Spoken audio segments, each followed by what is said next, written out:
Welcome to Consciously Cannabis. I'm Carly, host of Consciously Clueless, the podcast bringing you this series. Together with guests, I'll be exploring cannabis through lenses of sustainability, mindfulness, and plant-based living. Bonus content from Consciously Cannabis will be available at patreon.com/consciouslycarly. Take a hit, or don't, all are welcome here, and let's get lit. Well, I am honored to welcome you to this new series on the podcast, and I'm really excited to be talking with you. Me too. Happy to be here. So I have been smoking weed for a while, but it is only within the last couple of years where my thoughts around sustainability have evolved, and I really turned that into my passion in life and my coaching in this podcast, that I connected the idea of sustainability and marijuana. And I love that we get to have a conversation about that, because I know a lot of the things you're going to teach me here today are going to be new for me and probably new for a lot of listeners. Absolutely. Well, and you almost were talking about this on a previous podcast with Emily Kyle. She was talking about growing your own cannabis in your backyard. And if you think about that, as opposed to the traditional pharmaceutical model where, you know, if someone's on opiates, those are usually grown in like Afghanistan or somewhere else internationally, then it's shipped here. There's this whole international supply chain to get you that medicine in a plastic bottle, rather than you just grow the cannabis in your own backyard. And you can make your own topicals, you can make your own extracts. Some of it might seem a little daunting at first, but I'll be honest, making your own edibles at home, making your own oil for topicals, it is so easy. There's so many products out there to help you now too, if you want that help.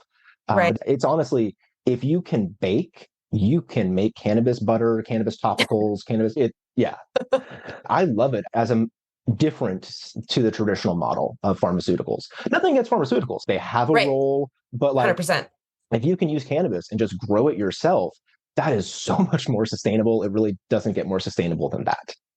So where did this passion come from for you? Because this is your life now, is sustainability in cannabis. I was reading you sent me a executive summary, and I was looking through like the key takeaways. I didn't read the whole thing, I'll admit. Oh yeah, from the NCIA white paper that I did. I worked with the National Cannabis Industry Association on a white paper for the cannabis industry and hemp industry. It's not just for businesses, it's for regulators too. Consumers can also have some nice takeaways from it. It was an amazing resource, and it made me think about things with sustainability and cannabis that I really had never even considered. So where did this passion come from for you? Where does this start? It's my whole life. It's past statute of limitations now, so I think they'd be okay with me talking about it. But my parents grew in our backyard when I was a little kid, before it was even medically legal. This was nearly 30 years ago, so they're in the clear, can't get busted for it at this point. And not ratting out mom and dad here. Exactly. But I was brought up with that omerta. Don't talk about this to anybody, not even your best friends, because you don't know who they will tell. And no one told me about Child Protective Services could take me away from my parents. But I realize now that is a real thing. And it happens all the time. And it is so messed up that kids can get taken from their parents just because they're legally growing cannabis. It doesn't even have to be illegal. It can be legal and they can still have the kids taken away. It is so ridiculous. So yeah, it's a huge risk. Really glad I didn't blab to any of the wrong people. Definitely told a couple of my buddies, but I made it. But yeah, it's been my whole life. So I grew up around cannabis. It was never really this threatening, mystified thing for me. It was just something that my parents used. I realized very medically, like retrospectively, definitely was medical the whole time. Wasn't this adult use recreational thing. No one was getting crazy high. But and then for me, it shifted when I was about 19. I got busted for possession. It was ridiculous, like a lot of people's first time possessions are. Like I had an eighth on me. Okay. Yep, California. So I got off super lucky. I'm also a white dude, and I recognize how much that helped me, which is also, can I swear on here? Oh, go for it. It's bullshit. Honestly, complete bullshit. Like I saw firsthand how much money the state was willing to waste to teach me a lesson. And I did community service. I paid a fine. It was for an stupid. eighth? Yep. Well, I also had alcohol with me underage. That was a whole separate thing. And I'm honestly glad the state was much harsher about that than the cannabis. The DA was basically like, he had an eighth. Okay, I guess we got to charge him. But the alcohol was the bigger concern, which, like, cool, it should be, I was just gonna totally say that be. part's right. Yeah, like it's not like other states I've been to where I was told in Wisconsin, your first DUI is a warning. I don't know if that's true. I haven't looked it up, but some states have different views on alcohol. I'm glad California at least views it really harshly, which they should Right. because it's a poison. It's legal, totally legal, but like it's so much more harmful than cannabis. And that also really draws me to cannabis. I'm a drinker. I was a bartender for years. I brew my own alcohol at home, but I keep my drinking to a minimum with cannabis. So Right. really love, I don't know if you'd have these in Minnesota, but there's this beer company, Lagunitas. They make incredible IPAs, but they also have a cannabis company in California. So they have Lagunitas cannabis beers. There's no Oh my alcohol, it's gosh. just hop water with cannabinoids. I love it. Yeah. And they're not the only company, like Pabst Blue Ribbon. I've seen Pabst cannabis drinks as well. So Whoa. I really like, for me as someone who grew up, or not grew up, but like I worked in bars for a while. I Right. love that we have these new alternatives for people where like you could theoretically go to a bar and you're not going to have to get drunk. You could just drink a cannabis product with your friends. That's the It's future I want to see. so fun because that's a new thing happening in Minnesota after legalization is that I can go to the Nice. bar in my small town in northern Minnesota and get a Fulton, which is like a local brewery around here, Mhm. a Fulton THC lime drink Nice. in a bottle. And there's like a bunch of companies popping up, and I'm alcohol free That's now for great. about 4 years. So I Congratulations. Thank you. I was always at the bar like, guys are missing out on me. I'm just drinking water, but it's not because I don't want to give you my money. It's because I don't want pop or beer. So now that I'm like, this is smart. Take my money. I am Absolutely. so happy to be at the Absolutely. bar and have a bottle in my hand. And it's so fun to have a little treat. What a world. Have you checked out any of the hop waters? I don't know if you have a lot of those in Mm-mm. Minnesotas. Out here, we're getting this surge of hop water products. It's like the Lagunitas things I mentioned, but no cannabis Right. either. It's just hop water. It's been big in Europe for years, especially Interesting. among athletes who missed alcohol but can't Yeah, drink because they're intensive athletes. Yeah, it's basically rather than dealcoholizing beer, it's just hops in mineral water. that's so smart. So yeah, no, it's a brilliant idea. And you can use different hop varietals, like with beer, to give it different flavors. It's so cool. I love that we have these options now for people, both with and without cannabis. Yeah, Uh, 100%. I think I derailed you, which is pretty classic. no, But no, you're fine. how did we go Uh, from you getting possession charge at 19 to being yeah, like, so this I is had the my life? alcohol as well. That really opened my eyes. That was when I was like, okay, this is a problem. Like I said, I saw the racism firsthand. Like I got off as a white guy, but if I was a black guy in the same county, guaranteed I would have went away for the maximum sentence. The DA being like, oh, whatever, it was just an eighth, might have been, who knows? I don't want Right. to denigrate a public official that I can't even remember the name of, but I just know how different it is with the skin color. And that was why when I got to college, originally I was being a psych major and I was like, this doesn't feel right. And then I got to Mm-hmm. politics and I was like, oh, this feels right. Then I started writing papers about drug policy legalization, and it really felt right. Mm. Then when I was at San Jose State, I saw this flyer for this group, Students for Sensible Drug Policy. I had been wanting to start a chapter of Normal because I knew about Normal. I was like, yeah, Normal, they're great. They want to legalize cannabis. Then I was like, wait, SSDP, Students for Sensible Drug Policy, they're like Normal for all drugs? Wow. Yes. Okay. So I joined SSDP at this really miraculous time. Like the chapter president was graduating. They didn't know who was going to take over the chapter. I just walked in the door and I was like, yo, I was going to start a Normal chapter. How about this? And The yeah, universe was just like, jumped here right you in. go. Exactly. And through SSDP, I became a regional director for the Prop 19 campaign that year. That was Wow. 2010. That was the first effort to legalize cannabis in the modern times anywhere in the US. There was a previous big push back in the 70s, but since the 70s, Prop 19 was the first big push for adult use, came 3% away, closer Mm. than anybody thought, and clearly paved the way for what happened 2 years later in Washington and Colorado. And now we know the story. Most of the country is on board with legalized cannabis now. Right. But I was really helping push that ball forward. And no offense, Prop 19 was the best bill I'd seen up to that point. Yeah. But the bills we're seeing now, Prop 64 in California, it was divisive. It's not perfect. It was so much better than Prop 19. I will say that much. And in its defense, it wasn't Prop 19. Prop 19 was like 10 pages long. It was pretty well thought out, but there could have been a lot more there. And For that's why we're listeners that might seeing. not know what that is, can you give a little bit of Sure. insight? Yeah. Yeah. On Prop 19 or. Sure, just what does that mean? So Proposition 19 was this bill back in 2010 to legalize cannabis in California. And what I was trying to get at is it had a lot of great ideas in it, but no initiative is perfect. Mm-hmm. And from 2010 to 2016, when we passed, Prop 64, the next try to legalize it in California, we had a lot more time to think about what should be in that bill, how that bill should, or how that initiative should look. Right. So that's why if you look around the country, every state that legalizes it, they tend to learn from the states that tried before. They're going to borrow and find things that like work that didn't work. So there's this thing where whoever legalizes cannabis or other drugs first, they're just trying to get it done. They're just trying to Right. get a bill out there. They might have to appease law enforcement and other groups who are like, I don't want to see this happen. And then other states can be like, well, look, nothing happened in XYZ state. See, we don't have to do all that crazy stuff. So there's a benefit for states that come later. But at the same time, someone's got to be first. Someone's got to do it. So I'm glad California was like really pushing that envelope. And my experiences in the criminal justice system, my experience with my parents, is really what led me into my activism.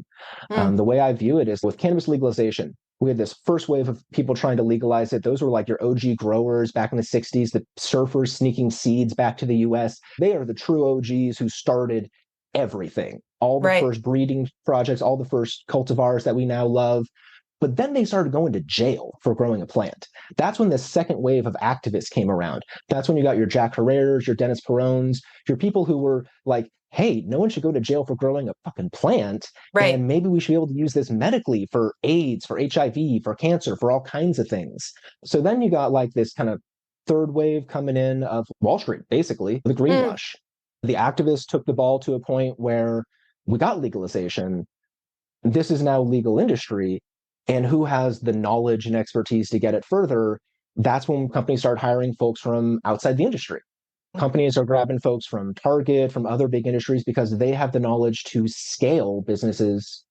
But if you look back, every phase of legalization, there's been a different group kind of pushing things forward, for better or worse. Like there was a lot of clashes that I felt as an activist fighting for Mm. legalization.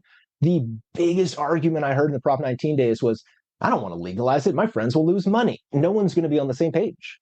With each of these groups kind of pushing things forward to more legal, more normalized, there's going to be clashes. And there's going to be clashes between those groups. I will never forget the conference that I was at where I heard an investor say, hey, you activists did great, but now you need our money. So you Nope. got to come to us. Just fully laying it out there. That. Hello, late And stage it's just like, capitalism.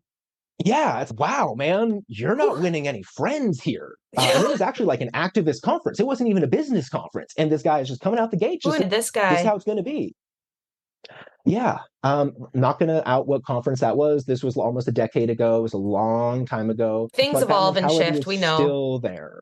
Yeah. But that mentality is still there. Like you have those people in the suits coming in who are like, I don't know about these dreadlock guys. The dreadlock guys are like, I don't know about these suit guys, but we need to come together. Well, girls too, I should say. It's not just guys. There's all kinds of people in this industry of it's like the most diverse industry I have ever worked in. It's also pretty much Mm. the only industry I've worked in. But if you look compared to other industries, like it's generally more representative. It's Yeah. not great. It's not 50-50 female ownership, but for a while, there were more women executives in cannabis than other industries. Then it Wow. shifted and I think it became less. I don't know where it's at now, but like this industry, at least for a while, was much more diverse than other industries. So I love that about it. It's wonderful. It's our strength, and we need to come together because look at cannabis. It's a uniter. It brings people together from all over. It brings together punk rockers with rock and rollers, with hip hoppers. Like, It I've done really does. breakdancing. I've been in mosh pits at metal shows. I've gone to ska shows. I've been in all these different subcultures over the years. And like, what do all these people do? They all smoke weed. And like they smoke weed For together. real. So For real. we just need to unite and do what this plant does, brings us together. And I And think that will so, also help sustainability because if we can come together on different things, smoking weed, we can get together and talk about our differences, like different views on climate change, different views on how to be more sustainable. Like I honestly came into cannabis sustainability in a weird way. I Okay. was a journalist for years. I've been writing all kinds of different articles for different outlets. And one of my buddies was working for a vape company. And he's, look, I know you've been researching vaporizers for a long time as a journalist. In my opinion, more about this than anyone else I know. Would you be willing to lobby for us around this issue in California? So Wow. at the time, we had a problem in our regulations where all cannabis waste had to go to the landfill, no matter what it was, battery, e-waste, recyclable, whatever it was. If it was cannabis waste, send it to the landfill.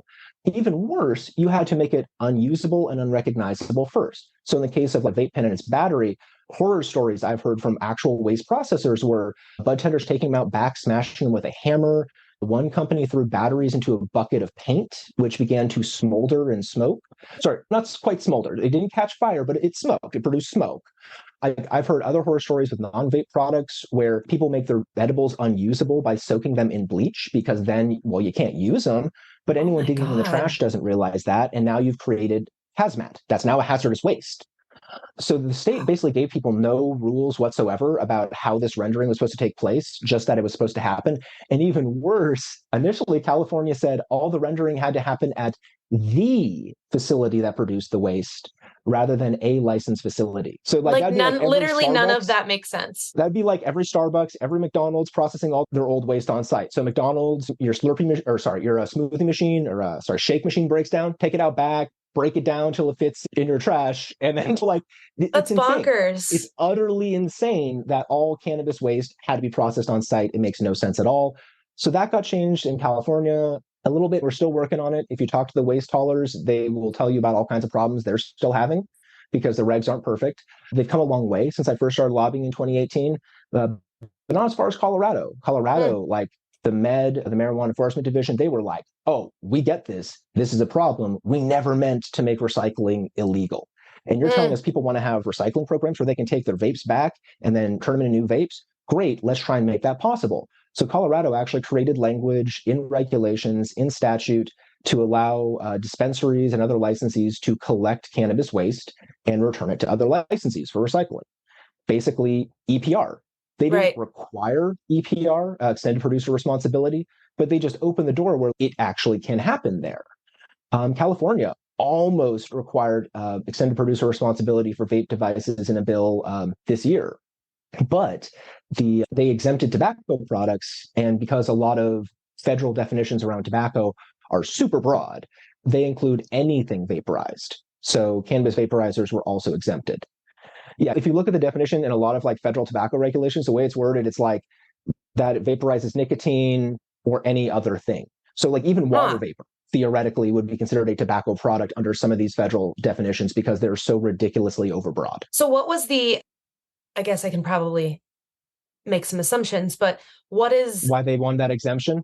yeah, Yeah, someone was advocating for that tobacco exemption. It wasn't originally going to be there. I can't say specifically which someone, but someone was advocating for that. And this is not the first time we've seen an attempt to regulate not just cannabis vapes, but vapes in general get right. derailed by the other side.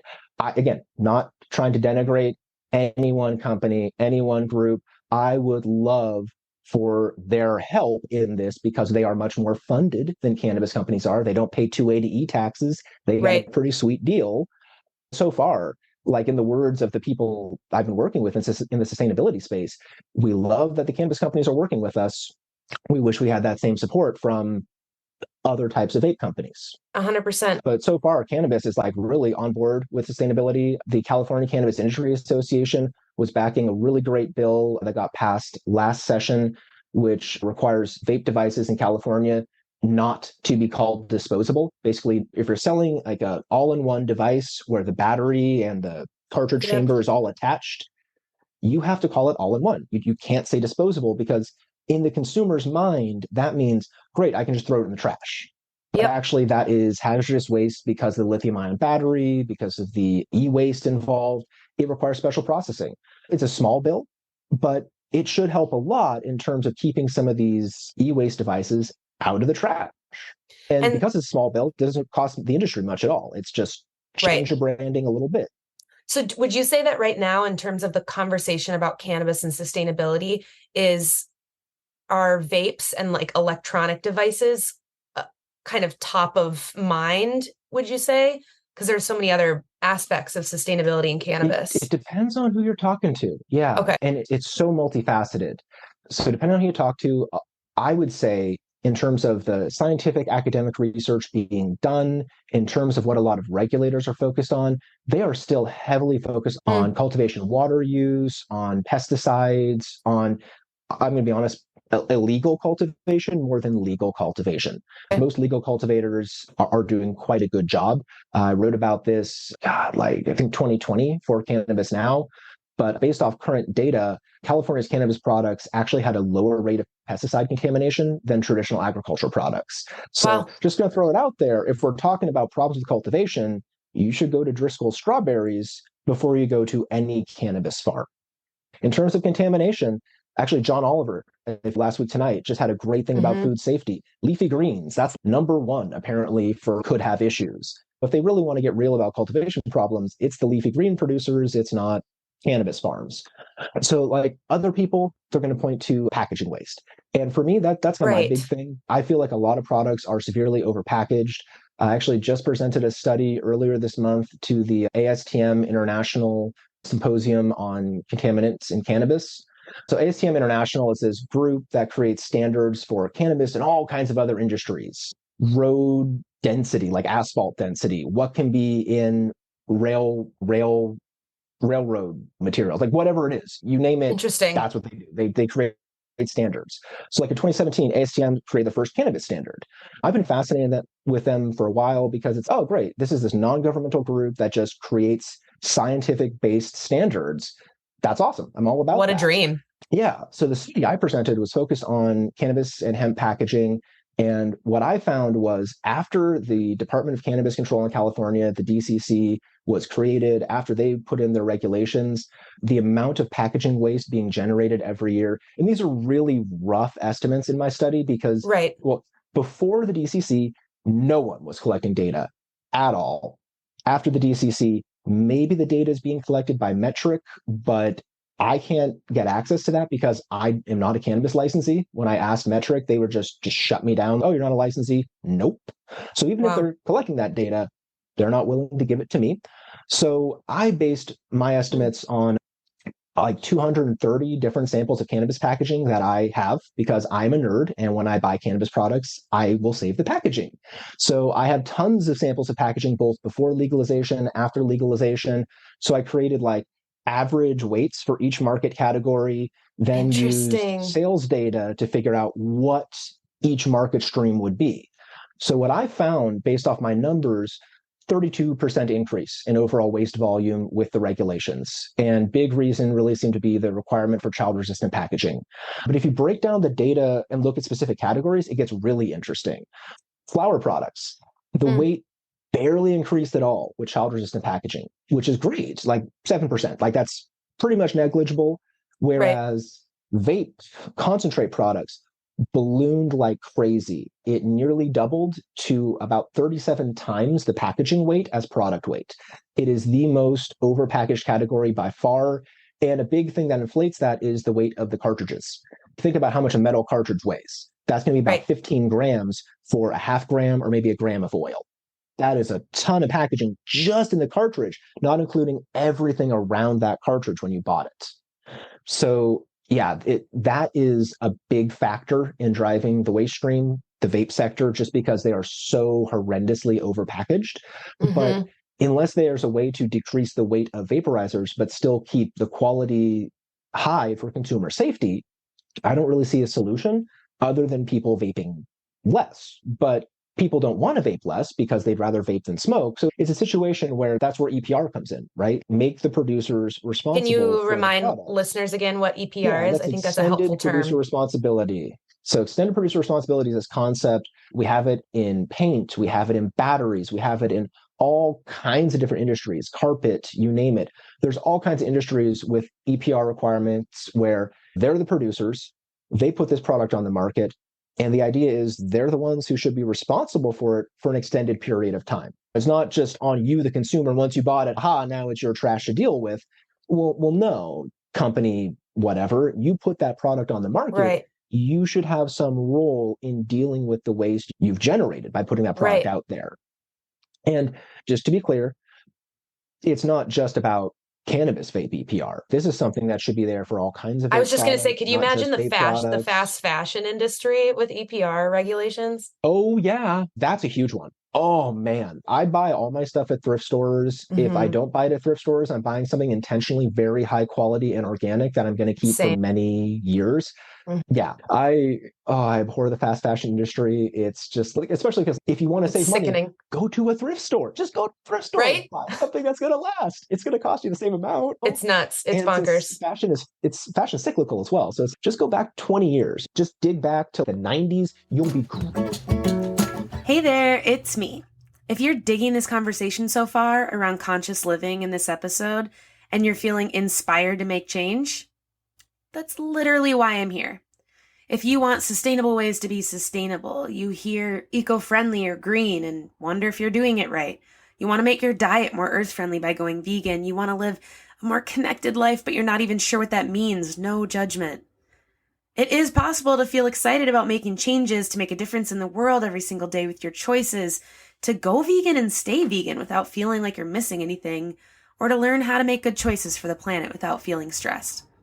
I help folks who are ready to make changes in their life that support their health and the world around them through supportive coaching, practical education, and steps that make you enjoy the process. If that's you, email me at consciouslycarly@gmail.com and let's chat. Back to the episode. Yeah, that's a whole nother podcast, but there's an American Doll that is from the 90s that was recently released, and I hated every second of it. It was like, it's blow-up chair, and it has a choker, and I was like, so did I! This is supposed to be history! Does it have a Tamagotchi too? Oh my gosh, the day I killed and lost my Tamagotchi, it was honestly a day I'll never forget. Then the spin-offs too. Like I had the Pokemon branded one, the Pikachu Oh, I never Tamagotchi. had that. Oh yeah. I was No, I like was that was honestly traumatized that I killed one, and I was like, I don't think I should be responsible for another life again. oh, it's just pixels. You know, I the didn't pixels will get come that back. then. I know, like you think about it, it's cruel for kids, but at the same time, better than a goldfish, right? True, very true. You can't lose a goldfish in the front yard of the library like my Tamagotchi. Rest in peace. That too. Yeah. First of all, I appreciate you being willing to define some terms. Totally. Yeah, and Stuff I is use a lot of so, jargon because I'm so in that space. If you need anything defined or spelled out, please, yeah, let me know.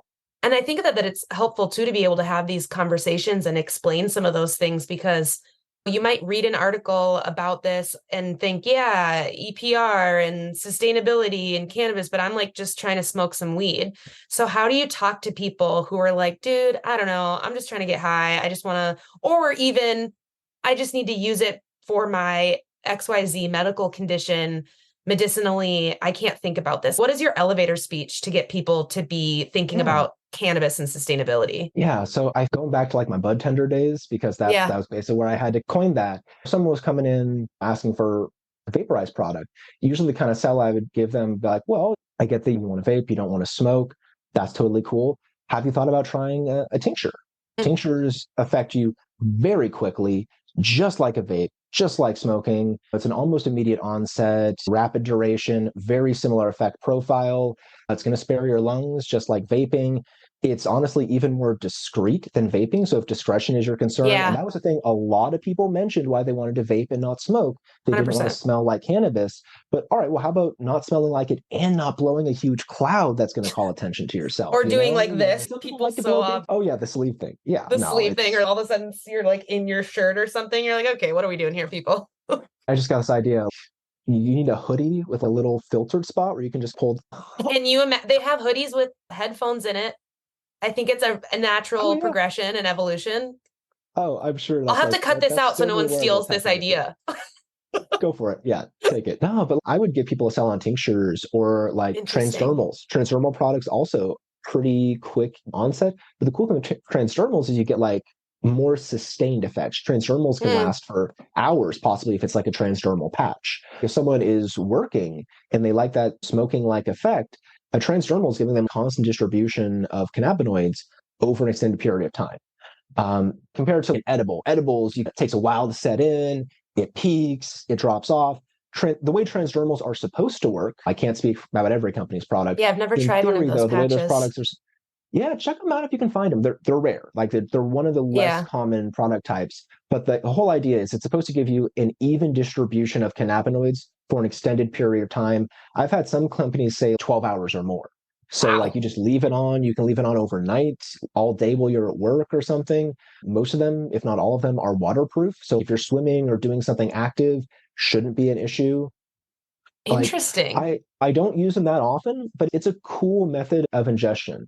So that's one of the courses I teach at Oaksterdam, methods of ingestion, one of my favorite classes to teach. Like I teach other classes on bud tending, but it's a whole class about how you get high in different ways. So like I pull out different samples, like I'll have my volcano sitting there and stuff like that. I'm like, Yes. this is a volcano. I have slides, but it's much more engaging with the Way more students over fun to have Zoom if you have props. props. When we had an in-person class, we had access to all that, but then we went on Zoom because of the pandemic. And Right. it's honestly, it's nice because it's fairer to people around the world.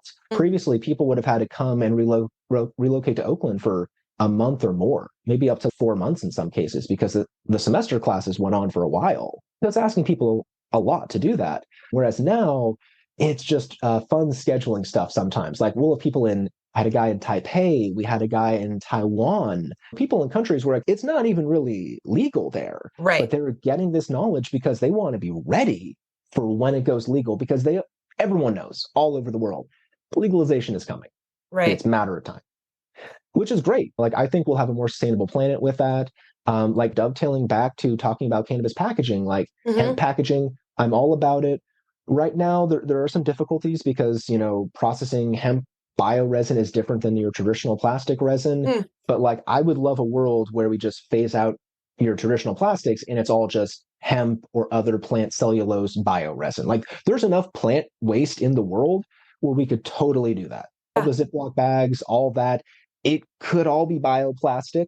Yeah, it's still a plastic, but at least it's not oil and it's being made from Right. plant waste that would decay and produce CO2 and other greenhouse gases. There's a lot of benefits to trying to capture that plant waste and use it as something else. It's not a bioplastic, like cannabis waste can be used for like pet bedding, all kinds of stuff. Hmm. There's some really cool studies showing that you can turn it into rocket fuel even, or other types of fuel.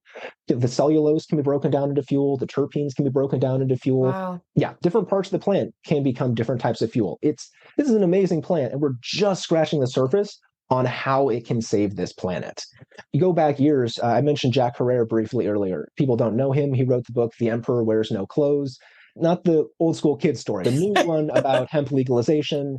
So Jack Herrera, I want to say it was like, he said there's like over 500 uses of hemp. I might be underselling it, but this book came out in the 80s, and based off his research back then, all these different uses, even more now, honestly, like with the Right. technology we have, there's so many things we could do with this plant that we're not doing yet, largely because it's not fully legal. Like even Right. hemp isn't really like legal in the US. The Farm Bill made it more legal, but one of the things that the study I presented earlier this month talked about is how much hemp is destroyed every year. Now, there's some wiggle room on this, but according to the USDA's number, 20% of the domestic hemp crop it's testing hot. Now, the thing about testing hot, not all hemp that tests hot necessarily is destroyed. So if people don't know what that means, testing hot is above the limit. So the limit for hemp is 0.03%, or Okay. 0.3%, THC. Okay. It's not 3%, it's 0.3%. So it's like non-alcoholic beer. That's the Right. best way I think about it. It's around that. I think non-alcoholic beer is like 0.5%, but same idea. So 0.3. Hemp above that generally has to be destroyed unless it's below 1%. In that like 0.3 to 1% range, you can possibly remediate that crop through different techniques. The problem is it might not be cost effective, right? And there's no way to know every farmer's circumstance. While that USDA number is 20% test hot, doesn't mean 20% is destroyed. Some of that could be remediated. We don't know what percent. Even if, let's say half of that's remediated, even if it's just 10%, that is What a millions waste. of acres of hemp. That is, yeah, a lot of water, a lot of resources, a lot of time and energy, a lot being wasted. So if we had better remediation methods for that hemp, that would be great for sustainability. And that's Mm-hmm. something we got to figure out. And that's what I mean when I say hemp is not really legal yet. If hemp was legal, we wouldn't be destroying 20% of the crop because, oh no, it tested above Well, 0.3%. that's what I'm like. Am I missing something? So why can't that? Is it, it really is just a regulation of testing hot and oh, this is too potent now? It doesn't matter if it's testing hot to be used to be made into all these products, right? Or am I missing something? Yeah, if it was made into but the thing is, the rules currently don't say you can make it into bioplastics or pet bedding or any of that stuff or textiles. What I've been told from folks at the USDA at the federal level on different webinars and stuff is states have the option to say, hey, we'd like to let you do XYZ other things. And then the USDA has to approve them, but the states are the ones who have to move on that. One of the things I'd love to see, there's a study that came out earlier this year about feeding hemp to livestock. I know you're vegan. I don't eat red meat. I just do chicken and fish. Yeah, but and I'm still the trying to crops that minimize are that. used for animal agriculture are absolutely Terrible.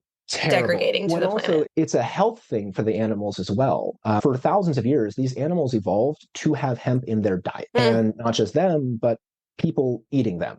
Yeah. And I had livestock farmers point out, and this is one of those things that really stuck with me, and where this came from for me. A livestock farmer pointed out to me once, what happened the generation after we took hemp out of animals' diets? Cancer rates went up. All kinds of other disease rates in humans went up because we stopped consuming animals with hemp Holy in their shit. diets. Now, the interesting thing is the study that came out earlier this year said there were no amounts of CBD or THC that passed on to people who consumed fat from livestock. So, this one farmer's anecdotal story. Interesting. It got me Yeah. thinking, whoa, you're right. We took it out of the animal's diet. There's and something that's a problem. there. Yeah, there's probably something to that. So I'm all for getting hemp back into animals' diets. I think if we're going to be raising animals, let's feed them the hemp that they should be eating so that they can live as healthy lives as they always used to live. Even at research says it's fine. Even at like sanctuaries or these places that are taking in all these other animals, I imagine it could be a cheaper way because those places, bless all of their hearts, is are still in a lot of bird seed. Birds are definitely eating hemp seed still because it's really nutritious. And I imagine it could save these people who are like pouring their life savings into these sanctuaries to save animals. It probably could be cheaper. Like a partnership with a hemp farm to get to feed them or something. It could help people on both ends. Exactly. Wow. I'm all for those kind of partnerships happening. But unfortunately, right now, USDA regulations don't say you can feed hemp to livestock. But you can feed them antibiotics for funsies. Well, and even though hemp seed is in bird seed, you can't feed hemp. I don't know. Make it make sense. Honestly, there are so many double standards with cannabis and hemp. It's insane. I honestly, so much respect for anyone who runs a cannabis or hemp business because they're constantly jumping through all these hoops that are changing every single day. I don't know how people do it. Is that really all left over from the war on drugs and the marijuana scare and reefer madness? Like those are all leftover policies from that era, correct? So it depends on which era you're talking about. So there's been different eras. There's like the initial push in the 30s, and there's definitely some lingering racism and other things around that. If people don't know, Harry Anslinger, the guy who is the head cannabis narc back in the 30s, literally the worst. Very racist. Like I will not repeat the things he said. There's clips of him like about how to wipe out people, like genocidal comments about how to wipe out. It's really scary. People. It's also, by the way, he was the fun guy who was running alcohol prohibition. Then when he was put out of that job, they gave him the cannabis job. So he's a terrible human. What a blast. So that was like the earliest wave of cannabis. Then fast forward to 1969. I think we all know Tim Leary, the great psychedelic guy. As I recall the story, Tim Leary was coming back into the U.S. from Mexico. He had some joints hidden on, I hate to say, one of his kids, actually. He used his kid to mule the drug across because he figured they wouldn't be checked like he was because he's Tim Leary. They were checked. He was caught. Case goes all the way up to the Supreme Court. Tim is Leary versus U.S. 1969, if I recall right. And Supreme Court was like, yep, Marijuana Tax Act, that's bullshit. We're ruling that invalid. So that 1937 Act, gone. It had been on the books till that case. And then when that happened, there was no federal law making cannabis illegal. And that was where we got the Controlled Substances Act from in 1970 from Richard Nixon.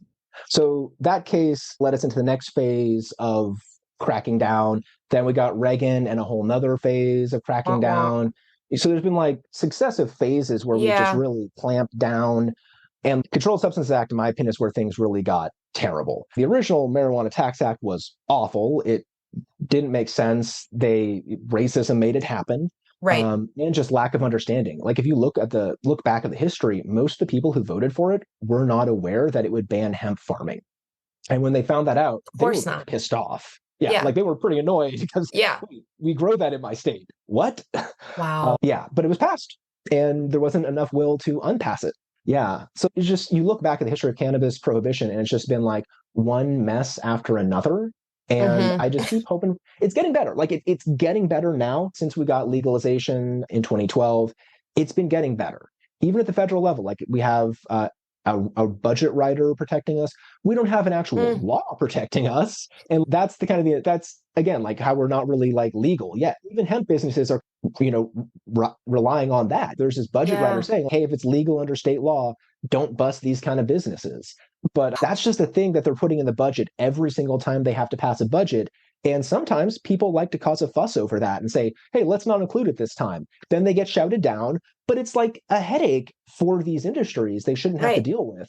Because 90% of the public thinks medical, at least, should be legal. I think it's nearly 70% thinks adult use should be legal. So it's just, come on, you guys, it's a no brainer issue. Just please treat us like other businesses. And that is right. going to really help sustainability. Like getting back to the topic of sustainability, people not having to pay 280E taxes. People aren't familiar with that. We got that out of Reagan, out of the Reagan era of prohibition. So 280E is this section of IRS tax law that basically says if you sell a federally illegal drug, you don't get to make any standard business deductions. So rent, payroll, you name it, all those things Jesus businesses criminy. deduct on their taxes, you just can't. It basically is a way to legally tax a cannabis business out of existence. So, all those people who came in during the green rush thinking, oh yeah, I'm going to strike it big, make a lot of money. Nope. You just made a lot of 280E taxes for yourself and very slim margins, unfortunately. Wow. And that's still the thing a lot of businesses tell me. As part of my presentation that I did to the ASTM, I surveyed cannabis businesses a couple months ago. And repeatedly, what people were telling me is, I'd love to be more sustainable, but I'm paying these 280E taxes on top of Of state course. taxes, on top of local taxes. I don't have any money left at the end of the day for sustainability. And Right. that is where government can come in and help by giving people tax incentives, tax breaks, getting rid of the 280E taxes that Yeah. legal businesses shouldn't have to pay. That's such a no-brainer Wild. issue at the congressional level. Just like, don't repeal 280E, just amend it a little bit. Just say Yeah. if it's legal at the state level, no 280E, Here we right? are. Like, yeah, it's just update it for where we're at now. It's their Right. job. It's not our job. Like we can't do it for them. We need Congress to act, but I think we all know that Congress just cannot get their act together right now about It's a anything. fair So statement. It's a super fair statement. yeah, Is there, before we end the episode and go into the yeah, Patreon only sure. little after party, is there anything that you want to share with listeners that I haven't given you space to do so? Sure. You've done a great job giving me space to talk all about my Oh, work on thanks. sustainability. If anyone listening, is running a cannabis company that's interested in sustainability and wants to Hmm. work together, happy to work with you on whatever your thing is, whether it's vapes or something else, cannabis, hemp. For anyone who's listening and wants to know more about cannabis, Canna Beginners is a series that I'm doing in High Times. So Canna like cannabis, beginner like beginners.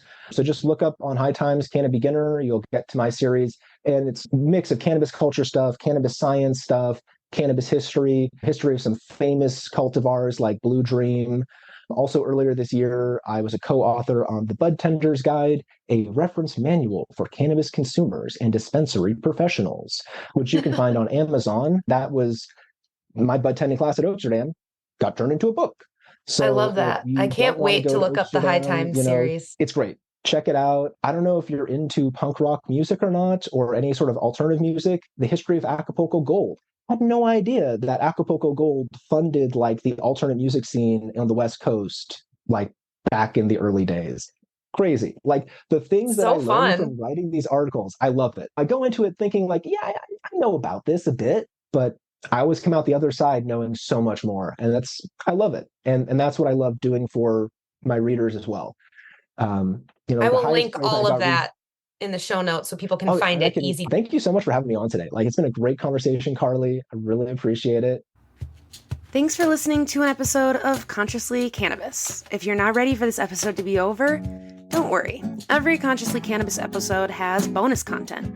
Sometimes guests and I will smoke together. Maybe you'll see some of my friends and I toke up. Who knows? Go to patreon.com/consciouslycarly and get all the bonus content. And thank you so much for listening to this new series. If you enjoyed it, remember to hit subscribe wherever you listen to your podcast. Share it with a friend. Tell someone you know. Anything helps, and I so appreciate it. See you next time.